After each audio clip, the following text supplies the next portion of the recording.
وَمِمَّا أَخْرَجْنَا لَكُم مِّنَ الْأَرْضِ, আর জমিন থেকে যা কিছু তোমরা ফসল ফলাও, এই ফসল থেকে একটা অংশ দান করো, একটা অংশ দান করো। ফসল থেকে যেটা দেওয়া হয় সেটা হলো ওসব, সেটা জাকাত। এটা দিতে আপনি বাধ্য, দিতে কি জোরে কর। এই যে ধান লাগাননি, ধান হচ্ছে না একটু, এমন কিছু কিছু হার কিপটিয়া লোক থাকে না, হার কিপটিয়া, এ লোক করছে কি, মানে আমার এই কথা শুনে বুঝা ভালো আছে যে ফসল লাগাচ্ছি আমরা, মৌলবি এখন খসানের তাল তুলছে, তাই না? ফসল এখন মাঠেতেই আছে, তো তুমি ফসল লাগালো কেবল, আর কোরআন নাযিল হয়েছে 1400 বছর, তাহলে তোমার ফসল লাগানোর পরে কোরআন, ফসল কাটার পরে কোরআন নাযিল হওয়া লাগবে? তাহলে তো ঘন ঘন কোরআন নাযিল হওয়া লাগবে দেখেছি, ঠিক না? 1400 বছর আগে নাযিল হয়েছে, যখন তো 14 গোষ্ঠীর জন্ম হয়নি, তাহলে বলতে অসুবিধা কি? আল্লাহ পাক বলছেন, ও ঈমানদারেরা, ঈমান এনেছো এই শর্তে আমার কথাগুলো মেনে চলবে, আমার রাসূলের কথাগুলো মেনে চলবে, সেই শর্তে ঈমান এনেছো। ঈমানের ঘোষণা দেওয়া, এটা ঈমানের হলো 3 দফার 1 দফা। 3 দফার ঈমানের প্রথম দফা হচ্ছে ইকরার বিল লিসান। বলেন তো কি ইকরার বিল? সবাই বলেন না, ইকরার বিল লিসান। আর এটা প্রতি শব্দ আপনাদের জানা থাকা লাগবে। মুসলমান না আপনারা? যদি হলে হয় যে আমরা গতকালকে হিন্দু আসনো বলে, আজকে সকালে মুসলমান হয়েছি, এগুলো আমরা কেমন করি? আপনার এক একটা কি বুড়া মুসলমান, সব কথা ঠিক না, দাড়ি পাকে ঝুনঝুনা মুসলমান, কথা কন না গায়ে, ঝুনঝুনা মুসলমান, কিন্তু এর প্রতি শব্দ শুনলে হা করে থাকে, কী করে রে? হ্যাঁ, প্রতি শব্দ নিয়ে আমাদের থাকতে হবে, অভ্যাস থাকতে হবে, জ্ঞান। ইকরার বিল লিসান, আগে আপনার মুখে উচ্চারণ করতে হবে, জবানে স্বীকৃতি দিতে হবে। এটা হলো মৌখিক স্বীকৃতি। কি স্বীকৃতি জোরে বলুন? মৌখিক স্বীকৃতি হলো আজ থেকে আমি আল্লাহর কথা মেনে চলার সিদ্ধান্ত নিলাম, আজ থেকে মহানবী মুহাম্মদ রাসূলুল্লাহ সাল্লাল্লাহু আলাইহি ওয়াসাল্লামের কথা মেনে চলার সিদ্ধান্ত নিলাম। এটা হলো মৌখিক স্বীকৃতি। শুধু আল্লাহ একজন আছে, কোরআন আল্লাহর কিতাব, এটা আমরা ঘোষণা দিলি আপনার কাছে আল্লাহ ঘোষণা লিবার আচ্ছা এই কথা নাকি আপনারা?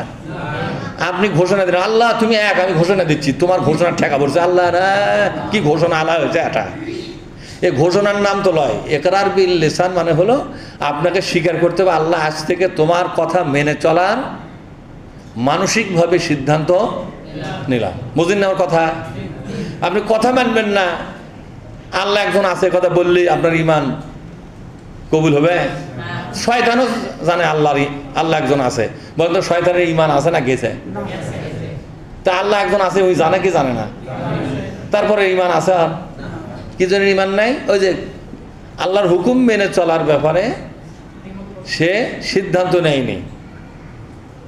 এই আল্লাহর হুকুম মানার সিদ্ধান্ত না নেওয়ার জন্য আল্লাহ তাকে বেঈমান বানাতেছে। কি বানাতেছে? বেঈমান করতে করতে শয়তান মানে ছেড়ে দিতেছে, যা তুই শয়তান, ঠিক না? আবার বলছে ইবলিস। তো ইবলিস আর শয়তানের মানে কি? শয়তান মানে অবাধ্য, আর ইবলিস মানে হচ্ছে হতাশাগ্রস্ত। শয়তান হতাশ হয়ে গেছে, আমার ভাগ্যের ব্যস্ত নাই, বা এর না, এজন্য ওর নাম কি?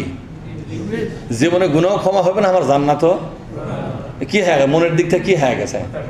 হতাশে। হতাশের আরবি হলো ইবলিস। এই আবলাসা, ইবলিস, ইয়াবলিস, ইবলিস, এগুলো হচ্ছে হতাশাগ্রস্তর শব্দ। কথা কি বুঝেছেন আপনারা? হতাশা।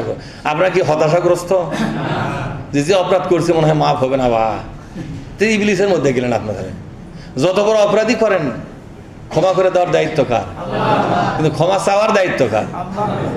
আল্লাহর। কাম ফেললেন। ক্ষমা চাওয়ার দায়িত্ব নিজে, আর ক্ষমা করার দায়িত্ব আল্লাহ। আসলে পেঁয়াজ পরে যায়, জোরে কান, ঠিক না? পেঁয়াজ পরে হয়। সম্মানিত ভাইয়েরা, মন খারাপ করলেন? তাহলে আমরা অপরাধ করলে ক্ষমা চাওয়ার দায়িত্ব আমাদের, আর ক্ষমা করার দায়িত্ব কার? তো ক্ষমা চাইলে ক্ষমা হবে না? অপরাধটা ছেড়ে দেওয়ার সিদ্ধান্ত নেওয়া লাগবে। আর সারাদিন অপরাধ করছেন, এত করছেন আল্লাহ আজকে সারাদিন যেগুলো করছি বলে তুমি মাফ করে দাও, কালকেটা তোমার পরে ক্ষমা নেই।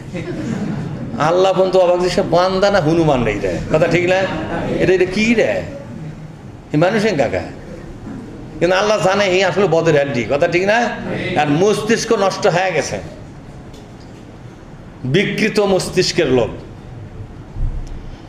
এবার আল্লাহ পাক বলছেন, বান্দা যা কিছু ফসল ফলাও, এই ফসলের মধ্যে একটা হক আছে।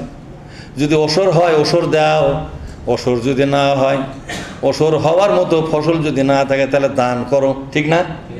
হয় দান করো, না হয় ওসর দাও। মানে 16-17 মন বা 20 মনের বেশি হলেই তো ওসর দেওয়া শুরু, ঠিক না? আর তার কম হয় তখন ওসর আর হবে, তখন দান, তখন কি খরচ, আল্লাহর পথে খরচ।